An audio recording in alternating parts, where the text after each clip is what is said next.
السلام علیکم۔ ایک تندور والا تھا جو 5 روپے کی روٹی بیچتا تھا۔ اسے روٹی کی قیمت میں اضافہ کرنا تھا، لیکن بادشاہ کی اجازت کے بغیر وہ اضافہ نہیں کر سکتا تھا۔ ایک دن وہ بادشاہ کے پاس گیا اور عرض کی کہ بادشاہ سلامت، مجھے روٹی کی قیمت 10 روپے کرنی ہے۔ بادشاہ نے حکم دیا کہ 30 روپے کی کر دو۔ تندور والے نے عرض کی، بادشاہ سلامت، اس سے تو شور مچ جائے گا۔ بادشاہ نے کہا، تم اس کی فکر مت کرو، آخر میرے بادشاہ ہونے کا کیا فائدہ؟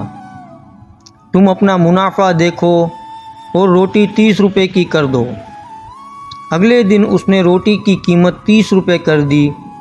شہر میں کورام مچ گیا۔ لوگ بادشاہ کے دربار میں پہنچے اور شکایت کی کہ تندور والا ظلم کر رہا ہے، 30 روپے کی روٹی بیچ رہا ہے۔ بادشاہ نے اپنے سپاہیوں سے کہا کہ میرے دربار میں تندوری کو پیش کیا جائے۔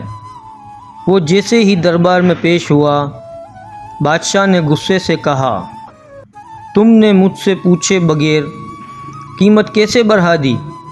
یہ رعایا میری ہے، لوگوں کو بھوکا مارنا چاہتے ہو؟ بادشاہ نے حکم دیا کہ تم کل سے روٹی آدھی قیمت پر فروخت کرو گے، ورنہ تمہارا سر قلم کر دیا جائے گا۔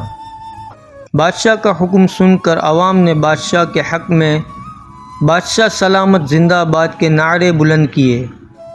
اگلے دن سے 30 کی بجائے روٹی 15 روپے میں فروخت ہونے لگی۔ عوام بھی خوش، تندوری بھی خوش اور بادشاہ بھی خوش۔